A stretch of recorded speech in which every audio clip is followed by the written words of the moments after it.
एक गांव में 35 वर्षीय कमलाताई नाम की एक औरत रहा करती थी। उसका एक ढाबा था। उसके ढाबे पर मिलने वाली रबड़ी बहुत दूर तक मशहूर थी। वो रबड़ी वो खुद बनाती थी।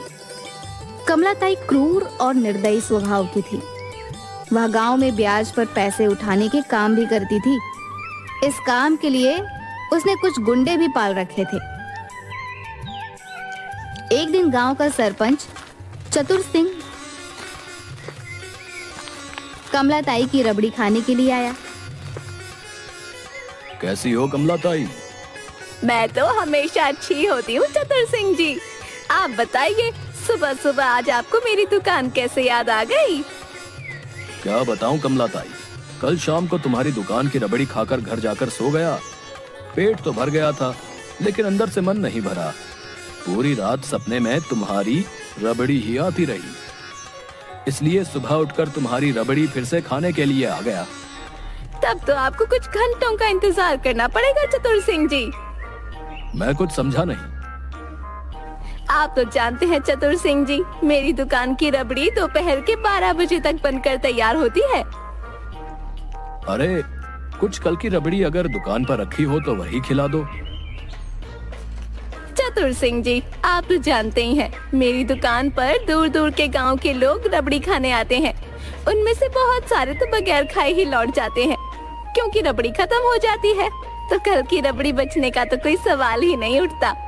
और वैसे भी अपने गांव में आपके अलावा सिर्फ इक्का दुक्का लोग ही मेरी दुकान पर आते हैं, वरना मेरी दुकान तो बाहर के गांव के ग्राहकों से चलती है।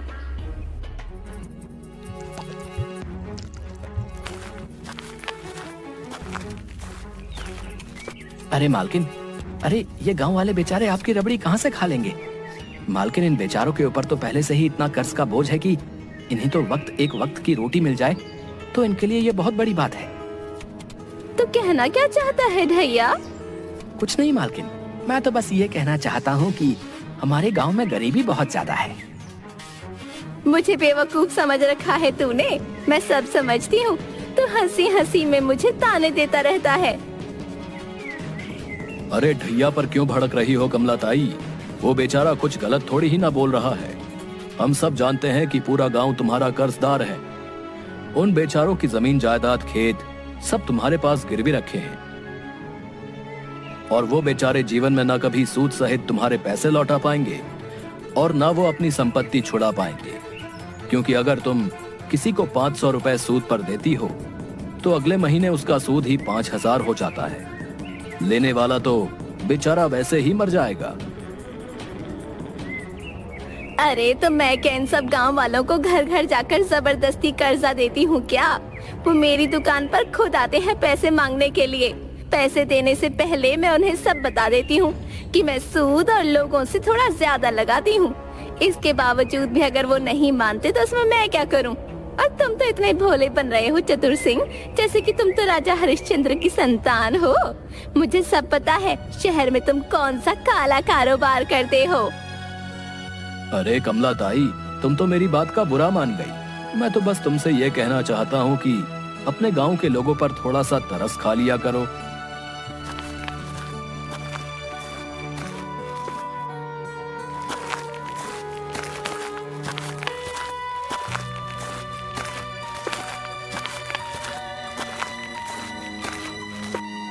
कमलाताई जी, सुखिया चाचा ने जो सूद पर जो रुपए लिए थे उसका अभी तक उन्होंने पिछले 6 महीने से ब्याज नहीं चुकाया है। अरे पूरे 1 लाख रुपए लेकर गया था, जिसका ब्याज और असल मिलाकर पूरे 5 लाख रुपए है। जाओ जाकर पैसे लेकर आओ।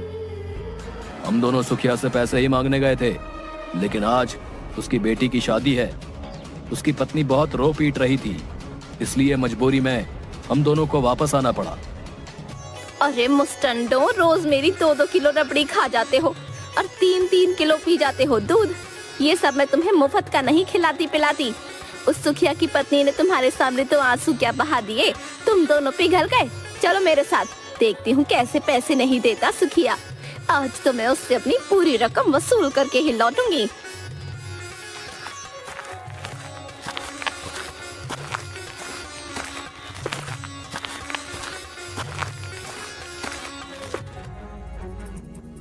सुखिया, सुखिया, अरे ओ सुखिया, कहाँ मर गया तू?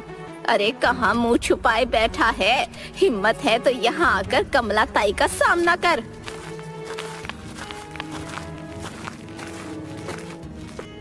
क्या रे सुखिया, भीमा और कालिया को तूने बगैर पैसे दिए ही लौटा दिया?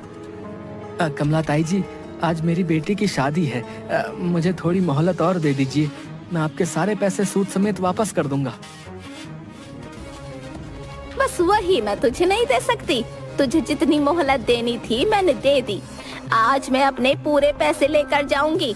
तेरे ऊपर मेरे पूरे 5 लाख रुपए निकल रहे हैं। चल जल्दी से निकाल मेरे पैसे। क्या 5 लाख रुपए? लेकिन आपने तो कहा था कि मेरे ऊपर सिर्फ 2 लाख रुपए निकल रहे हैं। अरे वो तब कहा था जब तू समय पर पैसे दे देता, लेकिन तू अपने वादे से पूरे 2 महीने लेट हो गया, तो उसकी ब्याज दुगनी लगेगी ना। ऐसा अत्याचार मेरे ऊपर मत कीजिए कमला ताई, मैं बर्बाद हो जाऊंगा। मुझे इससे क्या फर्क पड़ता है? पैसे अगर सूद पर पैसे लिए हैं तो लौटाने तो पड़ेंगे। कमला ताई जी, मैं तो सोच रहा था कि मेरी जो गांव की जमीन पड़ी है उसे बेचकर मैं आपके सारे पैसे चुका दूंगा, लेकिन 5 लाख रुपए मैं आपको कहां से दूंगा? अगर मैं अपना घर और जमीन भी बेच दूं, तब भी मैं इतने पैसे नहीं जुटा सकता। कोई बात नहीं सुखिया, तूने अपनी बेटी के विवाह में जो गहने बनवाए हैं वो किस काम आएंगे? मैं तुझे 15 दिन की मोहलत देती हूँ।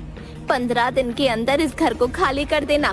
अगर तूने ऐसा नहीं किया तो ठीक 15 दिन बाद मैं तुझे इस घर से धक्के देकर बाहर निकालूंगी। पर हाँ, जो जमीन तूने बेचने की बात कर रहा था ना, अब वो भी मेरी ही है। तब तक आज मैं तेरी बेटी के गहनों से काम चला लूंगी। देखते क्या हो, घर का कोना कोना छान मारो। इसने अपनी बेटी के विवाह के लिए जो गहने बनवाए हैं उठाकर मेरी दुकान पर ले आना। इतना कहकर कमला ताई वहां से चली गई। सुखिया बेचारा भीमा और कालिया के सामने हाथ जोड़ता रह गया। उन दोनों ने सुखिया की एक भी नहीं सुनी। वो सुखिया की बेटी के विवाह के गहने जबरदस्ती लेकर वहां से चले गए। सारा गांव सुखिया के घर पर इकट्ठा हो गया। सुखिया की पत्नी निर्मला रोते हुए बोली, हे भगवान, ये कैसा अन्याय है। आज मेरी बेटी की शादी थी और आज एक दिन वो कमला ताई मेरी बेटी के गहने छीन कर ले गई। मेरी बेटी से अब विवाह कौन करेगा? गांव वालों, जिस तरह से अन्याय करना एक पाप है, उसी तरह से किसी के ऊपर अन्याय होते हुए देखना भी एक पाप की श्रेणी में आता है। क्या तुम सबका ये कर्तव्य नहीं था कि तुम कमला ताई को ऐसा करने से रोकते?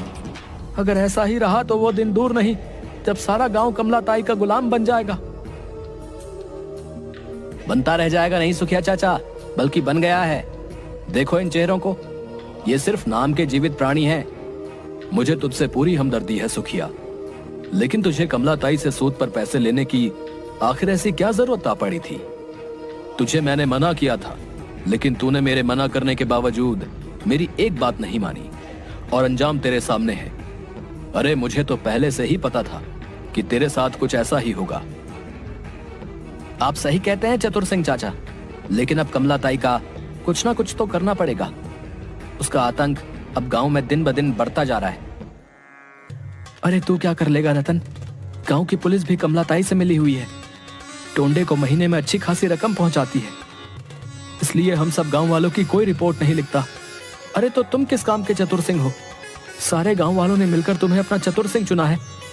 जब तुम ही ऐसी बात करोगे तो फिर बाकी गांव वालों का क्या होगा? अगर ऐसी बात है तो फिर मैं अभी और इसी वक्त चतुर सिंह का पद त्यागने को तैयार हूं, मगर मैं कमला ताई से पंगा नहीं ले सकता। समझ गए ना तुम लोग? हाँ, आप तो ऐसा बिल्कुल बोलोगे, क्योंकि आप तो रोजाना उसकी रबड़ी खाने जाते हैं और आपको तो उसकी रबड़ी बहुत पसंद है। सिर्फ मुझे ही नहीं, बल्कि उसकी रबड़ी दूर दूर तक मशहूर है। हाँ, लेकिन वो दूर के लोग नहीं जानते ना कि कमला ताई रबड़ी की आड़ में गांव के लोगों के ऊपर अत्याचार करती है, उन्हें नाजायज दबाती है।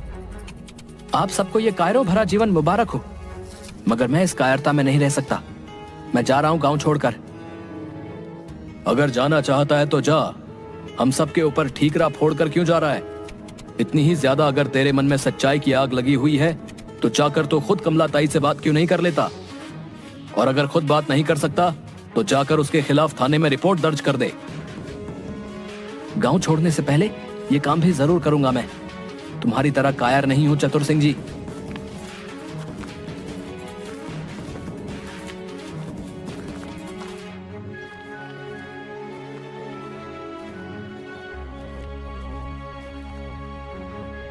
मुझे कमलाताई रबड़ी वाली के खिलाफ रिपोर्ट दर्ज करवानी है टोंडे साहब।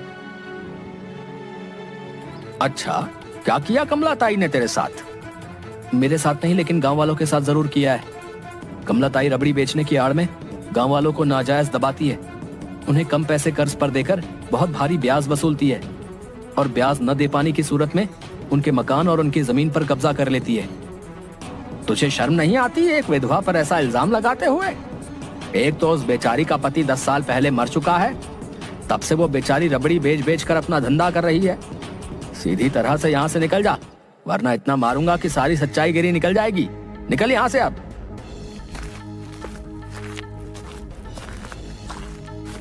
रतन समझ गया कि टोंडे कमलाताई रबड़ी वाली से मिला हुआ है। वह चुपचाप गांव की सीमा से बाहर निकल गया।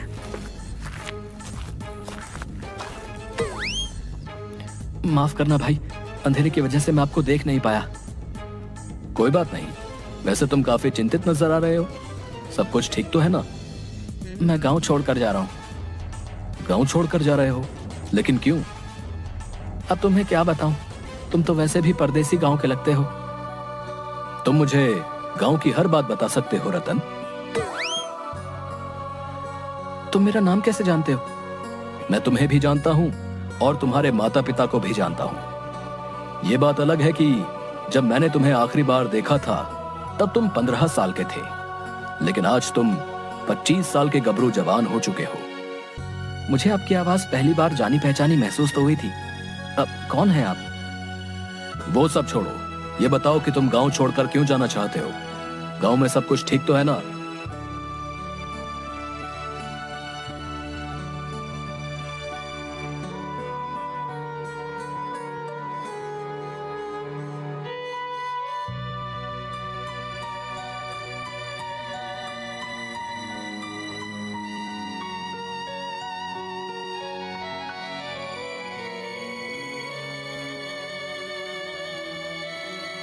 चिंता मत करो रतन, कल कमलाताई रबड़ी वाली का गांव में आतंक समाप्त हो जाएगा, क्योंकि अब मैं आ गया हूं। चलो मेरे साथ।